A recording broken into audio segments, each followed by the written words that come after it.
ব্রেকআপের 5 বছর পর ছেলেটি মেয়েটিকে ফোন দেয়।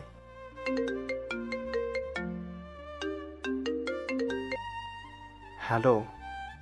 কে বলছেন? জানতাম তুমি আমাকে চিনতে পারবে না। কে আপনি? তোমার সেই পাগল যে তোমাকে পাগলের মতো ভালোবাসতো। ও আপনি তো ফোন দিয়েছেন কেন?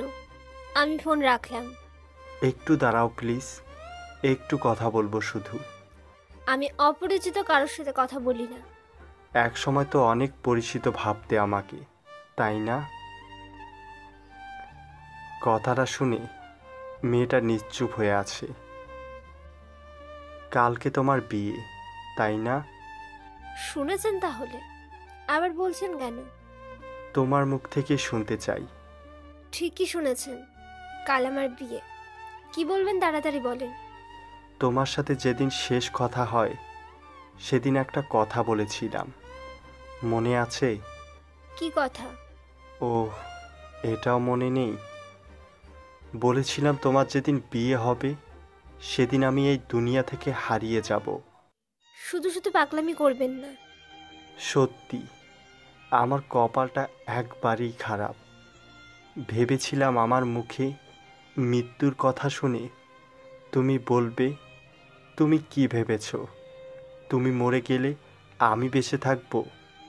কি আর বলবো, তুমি তো আমাকে কোনোদিন ভালোই বাসনি। মেয়েটি আবারও নিশ্চুপ হয়ে রইল। জানো, আজ আমি একা হয়ে গেছি, একবারই একা। বাড়ি থেকে ঝগড়া করে চলে এসেছি। আমি থাকলে নাকি আমার পরিবারের সকলের সমস্যা হয়। বলেছি কোনো দিনও আর তোমাদের বাসায় আসবো না। এরকম ভাবে কথা বলছেন কেন? বিষ খেয়েছি তো, তাই একটু কষ্ট হচ্ছে। সমস্যা নেই, একটু পরেই নিশ্চুপ হয়ে যাব। কি কি কেন এরকম করছো? জানো, আমার অনেক কষ্ট হচ্ছে। তুমি এখন কোথায় আছো? বলতে পারবো না, আর জেনেও কোনো লাভ নেই। আমাকে বাঁচাতে পারবে না। মৃত্যুর আগে একটু কথা বলবো তোমার সাথে, শুনবে? বলো। এই পাগলি, এত কান্না করছো কেন? একদম কাঁদবে না। জানো, অনেক স্বপ্ন ছিল তোমাকে নিয়ে। তোমার কোলে মাথা রেখে ঘুমাবো। শোনো, আমার সময় শেষ। ভালো থেকো, ভালো থেকো।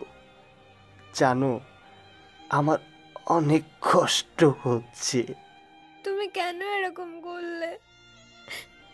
ছেলেটি আর কোনো কথা বলে না। Hello hello hello.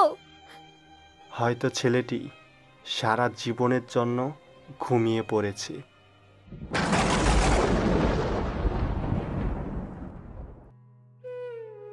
এই যে শোনো, হ্যাঁ তোমাকেই বলছি, এত কষ্ট করে ভিডিও বানাই তোমাদের একটু আনন্দ আর কিছু শেখার জন্য।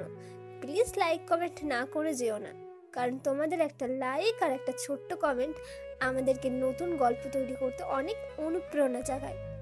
আর শোনো, এরকম গল্প আরো শুনতে চাইলে আমাদের চ্যানেলটাকে সাবস্ক্রাইব করে বেল আইকনটা অলে ক্লিক করতে ভুলো না। ধন্যবাদ।